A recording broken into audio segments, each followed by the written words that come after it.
박 사장 네 가족은 생전 처음 맞는 기택 네 가족의 냄새에 예민하게 반응합니다.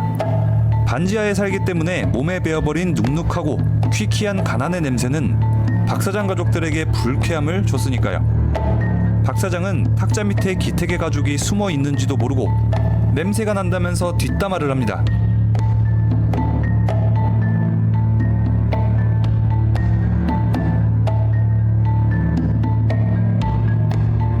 박 사장의 아내는 차 안에서 코를 막더니 창문을 열기도 하죠. 또 박 사장이 코를 막으면서 불쾌해하는 모습의 기택은 순간적인 분노를 참지 못하고 박 사장의 심장에 칼을 꽂습니다. 박 사장의 적대감, 냄새에 대한 반응은 기택 자신이 정해놓은 선입니다. 이 냄새에 대한 봉 감독님의 인터뷰입니다. 냄새는 사람들 간의 굉장히 사적인 영역 중 하나다. 냄새는 그 사람의 현실과 처지를 보여준다. 하루 종일 고된 노동을 하면 몸에서 땀 냄새가 나기 마련이고 서로의 냄새에 대해서는 예의상 잘 얘기하지 않는다. 그 인간에 대한 예의가 붕괴되는 순간에 대해서 다루고 있다.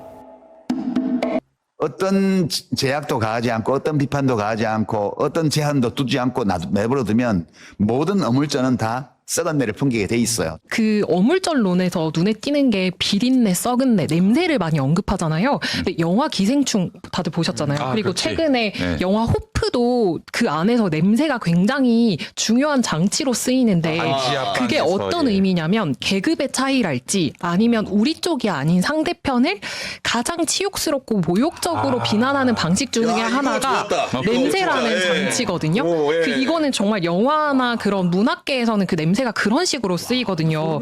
그래서 그러니까. 상대방에게 너 못됐어, 막 이렇게 욕하는 것보다도 너 냄새나 이렇게 얘기하는 게 가장 치욕감을 준다는 거예요. 와, 이거는 못 들어본 네, 구석인데요. 이건 그래서 뭐 네. 영화계나 아니면 그 문학에서도 이런 장치가 쓰이는 건데, 그래서 뭐 그가 의도했던지 아닌지 간에 그 안에 있는 계급 의식과 그리고 진영 논리가 그 냄새라는 표현을 통해서 이번에 좀 표출이 된 게 아닌가 하고 저는 좀 야, 그렇게 정말 받았어요. 정말 철두철미한 좋은 분석이었고 이걸 받아서 제 평론가님 여쭤보면은 내가 원래 선을 넘는 사람을 제일 싫어하는데 기택은 우발적으로 박 사장을 살해했습니다. 그런데 무슨 이유로 살해했을까요? 유시민 작가가 이른바 뉴 이재명 세력의 수장은 이재명 대통령일 가능성이 높다고 주장했습니다. 검찰개혁을 둘러싼 일련의 움직임도 대통령과 일부 참모가 기획했을 수 있다고 했습니다. 그러면서 이 말을 덧붙였습니다.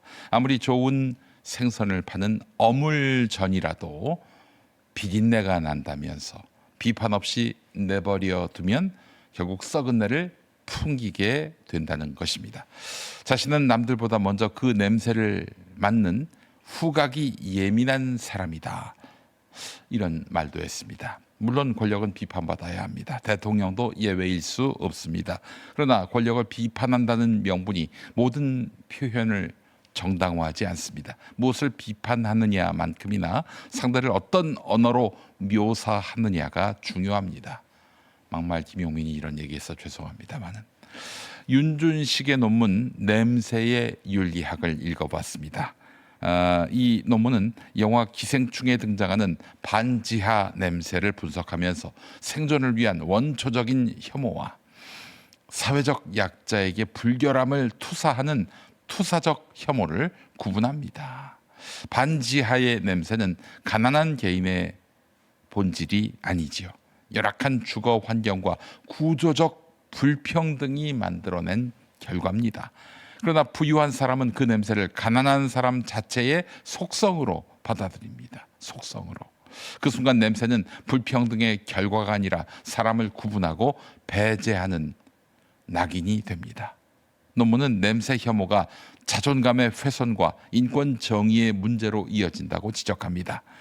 유시민의 어물전 썩은 내라는 말도 이 지점에서 살펴보아야 합니다.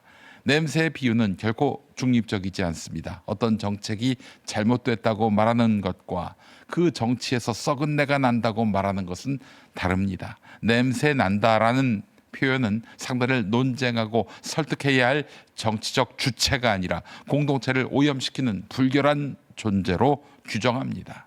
더욱이 그 대상은 가난한 집에서 태어나 공장에서 일하다 팔을 다친 소년공 출신 대통령입니다. 물론 유시민 작가가 이재명 대통령의 출신 계급을 의식해서 썩은 내라는 표현을 골랐다고 단정할 수는 없습니다. 하지만 의도와 별개로 그 언어가 만들어내는 계급주의적 효과는 분명합니다. 이런 의심은 지난 5월, 작년 5월이죠.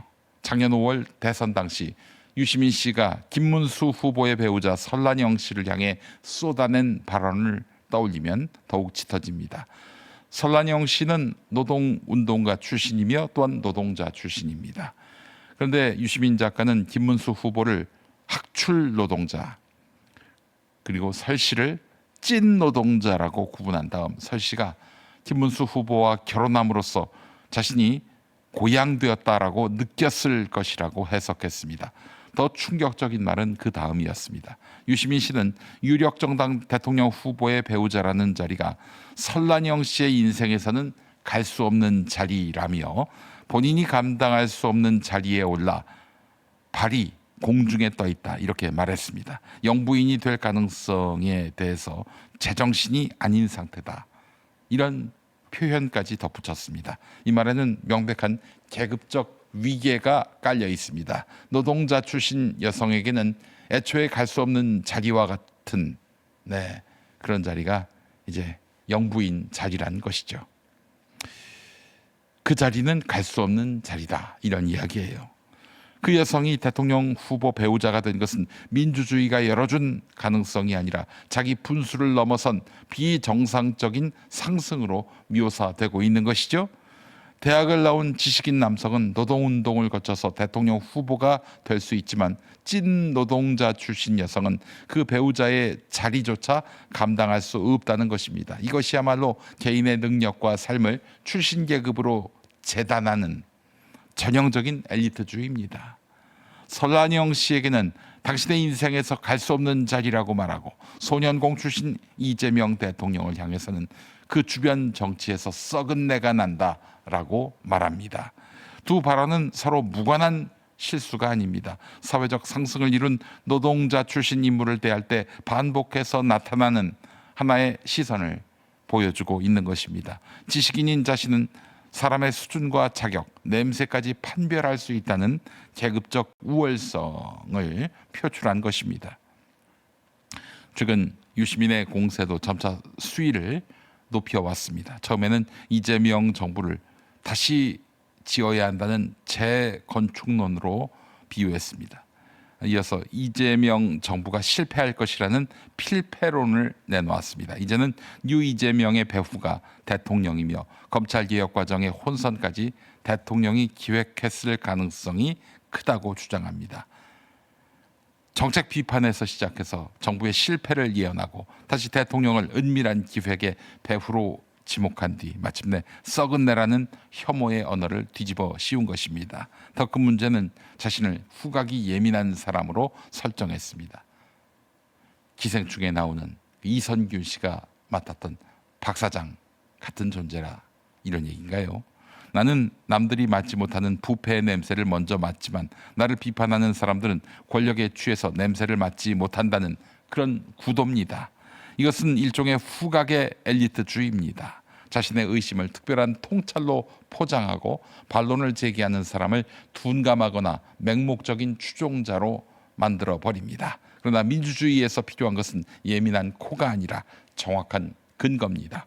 대통령이 어떤 지시를 했는지, 어떤 정책이 왜 잘못됐는지 사실과 자료로 논증해야 합니다. 자신이 세운 가설 이외에는 설명할 방법이 없으니 자신의 가설이 맞다고 주장하는 것은 비판이 아니라 의심의 자기 증명입니다. 소년공 출신 대통령에게 썩은 내를 말하고 노동자 출신 여성에게는 당신 인생에서 갈 수 없는 자리라고 말하는 순간 우리는 되묻지 않을 수가 없습니다. 정말 썩은 내가 나는 것은 권력입니까? 아니면 가난한 노동자의 몸과 언어 그리고 그들의 정치적 성장을 끝내 동등하게 인정하지 못하는 오래된 계급적 멸시입니까? 권력을 비판하는 사람일수록 먼저 자신이 서 있는 자리와 자신이 타인에게 긋고 있는 선부터 돌아봐야 할 것입니다. 땅이 건강해야 사람도 건강해집니다. 제일 좋은 점은 일단 이제 화산의 토라는 크기 부드럽고 물 빠짐이 좋고 당근이나 이런 우엉이나 뿌리 작물들을 재배하기에는 아주 좋은 조건을 가지고 있죠. 그 미네랄이 풍부한 용암 해수를 가지고 배채소를 만들잖아요. 소비자들이 건강한 버섯을 드셨으면 좋겠다는 의미에서 유기농을 고집한다든지 버섯도 아주 깨끗하고 늘오는 땅을 사랑하는 농부들의 철학입니다. 제주 유기농 야채 100%, 늘온 야채수. 방금 보신 대로 제주 농민의 정성을 고스란히 담아낸 제품 늘온 야채수. 무덥고 습한 날씨에 속을 편안하게 다스려줄 유기농 야채수가 드디어 나왔습니다. 감사하게도 3차 물량까지 전량 완판돼서 현재 4차 예약 주문을 받고 있는데요. 다만 약속드린 날짜보다 배송이 며칠 더 지연돼서 정말 죄송합니다. 빠르게 보내드리는 것보다 훨씬 더 중요한 원칙이 있습니다. 늘온 야채수는 인공 방부제를 단 1%도 넣지 않는 100% 순수 야채수입니다. 그러다 보니까 단 0.00001%의 균도 허용하지 않기 위해서 제주 용암 해수센터에서 가장 까다로운 전수 미생물 및 대장균 검사를 진행하고 있습니다. 검사 기간이 며칠 더 걸리더라도 내 가족이 먹는 건강식품에 타협은 없어야 하기 때문입니다. 이렇게까지 유별을 떠는 이유는 물부터 다르기 때문입니다. 에비앙급 미네랄을 품은 제주 용암 해수에 제주의 유기농 야채만 가득 채웠기 때문에 그 완벽한 순수함을 그대로 전해드리고 싶었습니다. 먹어보면 확실히 다릅니다. 하루 딱 1,800원이면 속 편한 하루가 시작됩니다. 가장 신선한 상태로 보내드리기 때문에 이번 주 일요일 밤부터 전 직원이 밤샘 포장을 시작합니다. 월요일부터 순차 발송되니까 믿고 기다려주신 시간에 최고의 품질로 보답하겠습니다. 지금 주문이 많이 밀려 있으니 이 아래 링크나 검색창에 늘온 야채수를 검색하셔서 4차 물량을 빠르게 선점하시기 바랍니다.